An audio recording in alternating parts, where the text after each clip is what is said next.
Ministério Árvore da Vida, culto na garagem.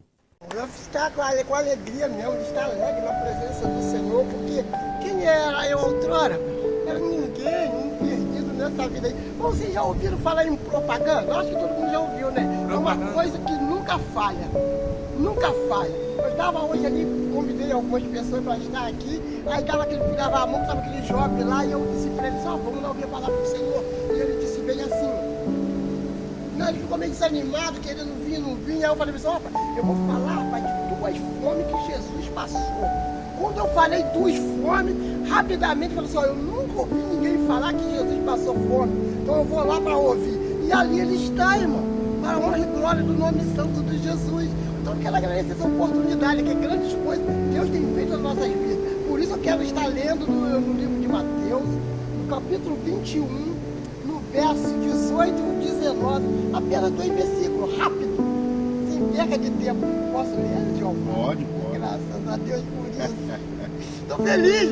Não tem muitos dias, eu estava triste, cabisbaixo. Aí o irmão ali, rapaz, mas me deu uns conselhos tão gostosos, tão maravilhosos, que foi entrando, rapaz, por dentro do meu coração, assim, e fazendo aquela limpeza, aquelas coisas que estavam me magoando, foi só saindo, saindo. É a presença do Senhor, irmão. Mas vamos estar lendo bem assim que diz a palavra dessa tarde. Mateus 21, 18 e 19. Mateus 21, 18 e 19. Diz bem assim, ó. E de manhã, voltando para a cidade, teve fome. E avistando uma figueira perto do caminho, dirigiu-se a ela e não achou nela senão folhas, e disse: nunca mais nascerá de ti. Ô Jeová, mas a minha filha me emocionar, eu vou mandar com essa leitura, porque nós não estamos falando de qualquer pessoa não, mas que estava sentindo fome, foi o próprio Senhor Jesus. Eu quero sair do ano de 2025 e retornar para o ano 30. Por causa de que eu vou retornar para o ano 30? Porque foi exatamente no ano 30 que Jesus sentiu a sua primeira fome. Conta-se que Jesus ele entra na fila para poder ser batizado por João Batista. Lá vai Jesus, a grande multidão. E João vai batizando muita gente nesse dia. E como não passa demais, na tua frente está um moço de 30 anos de idade. Quando João olha para aquele moço, João foi o último profeta, irmão, do Antigo Testamento e o primeiro do Novo. Só que todos os profetas tinham a revelação do próprio Deus. E Deus agora vai revelar para João que aquele moço de 30 anos era o Senhor Jesus, o filho dele. Que maravilha! Na mesma hora, João sentiu um grande temor para não batizar o Senhor Jesus. E foi muito difícil para que João o obedecesse, ao ponto de João ter falado para o Senhor Jesus: eu não sou digno nem de desatar a correia do seu sapato. Mas aí Jesus, manso, sereno, suave, falou: João, faça, João, porque para assim cumprir o que está nas Escrituras. Aí João batiza Jesus. Diz a palavra do Senhor, irmão, que quando Jesus é acabado de ser batizado, o céu se abre, aleluia. Irmão, vamos fechar os olhos, vamos voltar para aquele ano 30, quando o céu se abriu e lá do céu ouviu uma voz: este é o meu filho amado, em quem eu me comprado. Que lindo, que maravilha. Aí João já sabia que Jesus ia ter essa mesma revelação. Aí diz a palavra do Senhor que, aleluia, que Jesus agora sai do batismo e vai ser caminhado para o deserto pelo Espírito. Diz que ele passa 40 dias e 40 noites jejuando, mas no final dos 40 dias, o que nós acabamos de ler agora, Jesus teve fome. Essa foi a primeira fome. Aí diz a palavra que o Satanás, o inimigo das nossas almas, se apresentou a ele e disse: se você é o Filho de Deus, transforme-se essas pedras em pão, porque está escrito. Aleluia. E está escrito mesmo, irmão. Está escrito que quando o Senhor ele anda com providência, ele está escrito e ele cumpre o que está. Mas essa foi a primeira fome, irmão. Eu não vou me apegar muito na primeira fome, que o nosso tempo é muito curto, senão eu não vou chegar na segunda fome. Na segunda fome, amado, é muito tremendo. Quando eu e você entra para dentro da palavra do Senhor, tinha um lugar específico ao qual Jesus sempre ia com prazer. Por causa de que Jesus ia nesse lugar com prazer? E aonde era esse lugar? Betânia. E o que tinha em Betânia que chamava a atenção de Jesus? 3 cidadãos, 2 mulheres e um homem. Quem eram esses 2? Marta, Maria e Lázaro. Jesus estava em Betânia, fazendo a sua obra. Jesus, todas as vezes que Jesus saía de um determinado lugar, ou da tua casa, ele não ia em vão, ele ia para cumprir fazer uma obra. E nessa obra, irmão, que Jesus estava fazendo ali em Betânia, nós temos esse conhecimento, mas não foi dessa vez, mas nós temos esse conhecimento que Jesus vai em uma certa ocasião em Betânia para poder ressuscitar esse homem chamado Lázaro, que ele mesmo disse que era amigo de Lázaro. Já imaginou Jesus chegar para mim, amado, e dizer que é meu amigo? Aleluia. Aí a palavra diz, irmão, que é amigo muito maior e melhor do que um irmão. Imagina bem Jesus ser meu amigo. Eu quero convidar nessa tarde o Senhor Jesus para ser o meu amigo. Mas para mim ser amigo de Jesus, irmão, eu vou ter que tirar muitas coisas que ainda aí em mim. Aleluia. Senão eu jamais vou conseguir ser amigo de Jesus. Muito bem, mas agora ele está lá em Betânia e ele está vindo para Jerusalém. No caminho de Jerusalém, ele vê uma figueira. E nessa figueira, irmão, diz a palavra, e nos estudos dizem que toda figueira, quando ela está cheia de folha, ela tem fruto.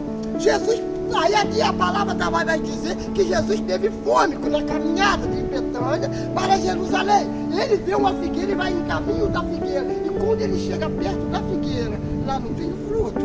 É triste, irmão, quando eu e você, irmão, estamos, irmão, na direção do caminho do Senhor, irmão. Mas em nós só há folha e não há fruto.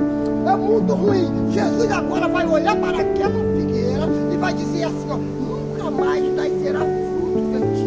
Eu estava pensando, analisando, calculando, mas de uma forma tremenda sobre essa mensagem, que se essa árvore não está dando fruto, o Senhor Jesus, ele é capacitado para poder fazer ela gerar fruto.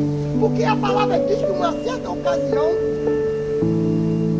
no Antigo Testamento, quando a vara de Arão, uma vara seca, irmão, eles botaram diante do Senhor nosso Deus, e ele fez numa noite aquela vara frutificar, florir e dar fruto, uma vara de amêndoa. Então eu fiquei imaginando, irmão, como que o Senhor Jesus vai dizer que aquela figueira não poderia dar fruto, nunca mais daria fruto. É quando, irmão, eu estava imaginando que a figueira só tinha folha, aparência, mano. E muitas das vezes, amado, a gente vê pessoas só que aparência, mas não tem fruto, só tem folha. E folha, irmão, ela murcha e é queimada. Mas o fruto tem uma diferença muito grande entre a folha e o fruto. Todos estão em conjunto, mas a folha e o fruto é uma diferença muito grande. Porque, meu irmão, o fruto, ele contém uma semente. Eu quero dizer nessa tarde, irmão, que eu e você somos fruto. E a semente que nós temos dentro de nós que somos fruto é a palavra do Senhor. E nessa tarde o Senhor está dizendo, amado, você precisa semear a minha semente. É muito lindo, é muito maravilhoso quando eu e você entendemos o sentido da figueira que se secou. Se eu, irmão, hoje que tenho conhecimento da palavra, é pouco. Eu sei que é pouco, mas o pouco que eu tenho, se eu não sair semeando, sabe o que vai acontecer com a minha vida, amado? Eu vou começar a secar que nem aquela figueira que Jesus disse, tu secarás. Aí, irmãos, eu e você vamos começar a procurar aonde está a nossa falha. Mas o Senhor Jesus vai entrar com bálsamo, vai entrar com providência, e nunca mais ele vai poder ter fome. A Bíblia nos fala, irmão, que Jesus era 100% Deus e 100% homem. Talvez às vezes a gente até se pergunta assim, mas como que Jesus, sendo Deus, ele vai sentir fome? Mas toda a natureza humana, irmão, precisa de alimento. Tem que comer. E Jesus, por ele ser 100% homem, ele também teve fome. Quantas das vezes eu e você, irmão, não sentimos mais fome e sede da palavra? Nós vamos almoçar, nós tomamos café de manhã, sentimos fome natural, mas a fome de estar com a palavra, irmão, é muito difícil a gente sentir. Mas por causa de que a gente não sente mais a fome da palavra, mano? Nós não sentimos fome da palavra, porque o inimigo, ele vem senão para roubar, matar e destruir. O que ele quer destruir de mim, de você? A essência que Deus colocou em nós. E é muito gratificante quando eu e você entendemos a fome que Jesus passou. E tem muitas pessoas nesse mundo hoje passando fome. Mas não é fome de comida não, mano. É fome, irmão, de Deus. fome de Jesus e fome do Espírito Santo. Nesse exato momento, se nós podemos pesquisar, nós vamos ver pessoas sendo desforciadas por causa de falta de Deus. Pessoas que, cara, estão num desespero, se matando por falta de Deus. E nessa tarde, amado, eu quero convidar todos que estão me ouvindo, irmão, para a gente poder sentir fome da palavra do Senhor. Porque a palavra, irmão, ela nos alimenta, ela nos fortifica e ela nos dá vida. E vida com abundância. E quando eu tenho vida na presença do Senhor Jesus, algo sobrenatural acontece. Eu me lembro, irmão, que quando eu fui caminhando para a minha igreja, uma certa ocasião que eu estava ia jogar uma sinuquinha, um cidadão lá me chamou para dentro da igreja e eu disse que não ia, mas ele se insistiu comigo e ali eu fui, João Amado. E desde esse dia até hoje, eu nunca mais me senti fome. Mas por que eu não senti fome? Porque eu sempre ouço a palavra do Senhor. E quando eu e você ouvimos a palavra do Senhor, algo sobrenatural acontece. Voltando lá para a Betânia, a Bíblia diz que Jesus fez a vida em Betânia, né? Uma certa ocasião, Jesus foi na casa de Maria e de Marta. E quando ele chegou ali na casa de Maria e de Marta, diz a palavra que Marta começou preocupada em oferecer algo para o Senhor Jesus. Mas Maria, ela pega, se joelha aos pés do Senhor Jesus e começa a ouvir a palavra. É a fome, Jomar, a fome de ouvir a palavra. Aí Marta, que estava fatigada com todos os afazeres dela, ela vai reclamar para o Senhor Jesus, dizendo: manda minha irmã me ajudar, porque não é justo eu fazer todo o serviço sozinho. Aí Jesus vai dizer para Marta: Marta, por que você está aflita e fadigada? A tua irmã Maria escolheu a melhor parte, ao qual dela não será tirada. Então o que eu quero dizer nessa tarde, irmão? Que eu e você que estamos aqui hoje escolhemos a melhor parte e ninguém vai poder tirar. Quero agradecer a oportunidade em nome de Jesus. Amém. Vamos aplaudir o Senhor, vamos. Glória a Deus. Ministério Árvore da Vida, organização Pastor Gilmar e Diácono Jorge. Obrigado por ter assistido o nosso vídeo. Deus te abençoe.